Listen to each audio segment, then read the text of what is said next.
भाई कोई सी भी भर्ती आती है, कोई सी भी भर्ती, बैंक का हो, रेलवे का हो, बैंक का, रेलवे का, या कोई कर्मचारी का हो गया, या कोई सा भी पोस्ट निकलता है, तो भाई उसमें अगर मान के चलो 4,000 पोस्ट निकाल रहा है, कोई स्टेट पे निकाल रहा है, मान के चलो एक बिहार में निकाल रहा है, 4,000 पोस्ट निकाल रहा है, या राजस्थान में निकाल रहा है, तो भाई उस हिसाब से तो आप फॉर्म भर दोगे, अनाधुन फॉर्म भरोगे, सब बच्चे भर देंगे कि भाई हमको जॉब लेना है। अभी तो बेरोजगारी पे इतना मारा मारी चल रहा है, कुछ कहने का ना।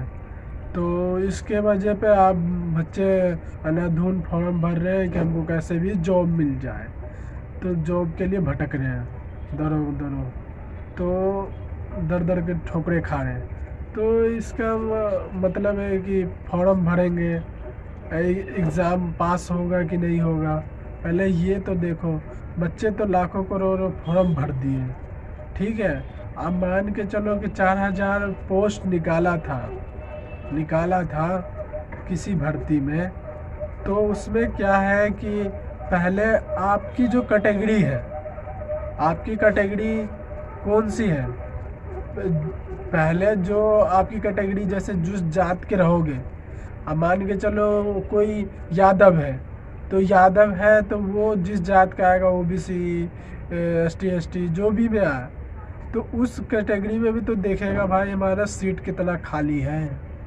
हाँ, मान के चलो उसमें 15 ही सीट दिया है, मान के चलो ओबीसी वाला को 15 ही सीट दिया है, तो उसमें तो भाई 15 सीट लेने के लिए अब बच्चे फॉर्म कितने भरे हैं, तो 1-1 लाख, 2-2 लाख, 3-3 लाख फॉर्म भर दिए हैं। अब इस इतने बच्चे तो फॉर्म तो भर दिए, माथामारी तो सबने किया कि भाई चलो हमारा लक्ष्य का काम कर देगा, वो जॉब मिल जाएगा, किस्मत काम कर देगा, जॉब मिल जाएगा, इसके लिए भी फॉर्म भरते हैं पब्लिक। अरे माँ बाप ने टॉर्चर कर रहा है, फॉर्म भर, तो फॉर्म भर देता है, तो वो भी फॉर्म भरता है। और जो तैयारी कर रहा है वो तो भरवे करता है, और जो बहुत दिन से तैयारी कर रहा है तो भरवे करता है। तो सब लगे पड़े हैं, ऐसा नहीं है कि एक तुम भी फॉर्म भरे हो तो तुम सोच रहे हो।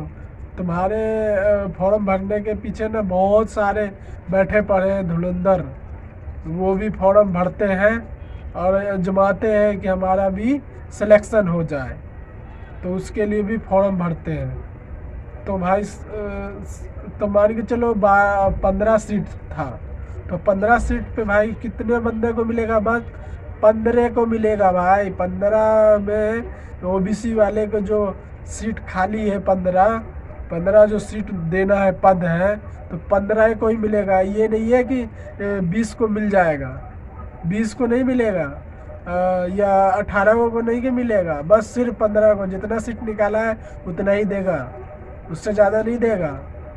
तब बताओ, तो 15 छोड़ के सारे बच्चे कहाँ गए, 13 के भाव में सारे हट गए। तो सारे हट गए तो सारा पैसा तो किसके पास गया, सरकार के। तो ये तो पब्लिक समझती नहीं है, स्टूडेंट समझते नहीं है। अगर मेरा एग्ज़ाम नहीं पास होने वाला है तो मैं फालतू में पैसा क्यों लगाऊं, क्यों एग्ज़ाम जाऊं देने। मेरे को पता है कि मैं वही एग्ज़ाम नहीं निकाल पाऊंगा, अब मेरा तैयारी नहीं है, मैं कर ही नहीं पाता हूँ, मेरे को याद ही नहीं रहता, मेरा दिमाग वैसा है ही नहीं कैप्चर करने वाला। अब मेरे को जब एग्ज़ाम देने जाता हूँ तब कुछ याद ही नहीं रहता है, तो क्या फालतू में एग्ज़ाम दूंगा मैं। मेरे को मैथ का कोई सूत्र याद ही नहीं है, तो मैं एग्ज़ाम में क्या मैं सूत्र डालूंगा, क्या से मैथ का क्वेश्चन सोल्व करूँगा, बताओ। तो यही बात है। आज सबसे मेन पॉइंट ये है कि जो 15 सीट है भाई, 15 के बाद किसी को सीट नहीं मिलने वाला। तो इतना आप सोच लो और देख के फॉर्म भरा करो। अगर तुम्हारे पास गुंजाइश है अगर निकालने का तब निकालो, क्योंकि भाई और लोग भी जो कई सालों से मेहनत कर रहा है और हाई लेवल की तैयारी कर रहा है, जैसे CGL level, IAS level, IPS level, बहुत हाई लेवल का, वो लोग भी फॉर्म भर देते हैं, क्योंकि वो भी बहुत दिन से तैयारी करते हैं, तो सोचते हैं कि चलो कोई छोटा सा ही पोस्ट सही या कोई छोटा सा ही पद मिल जाएगा तो अपना गुजारा भी करेंगे, फिर बड़ा मिल जाएगा तो बड़ा पे क्वालिफाई कर लेंगे, तो इसको छोड़ के उसको ले लेंगे। तो इसके लिए भी वो भी फॉर्म भरते हैं। तो भाई बहुत सारा बैठता है, बहुत सारा आदमी बैठते हैं, तब जाके एक को सीट होता है।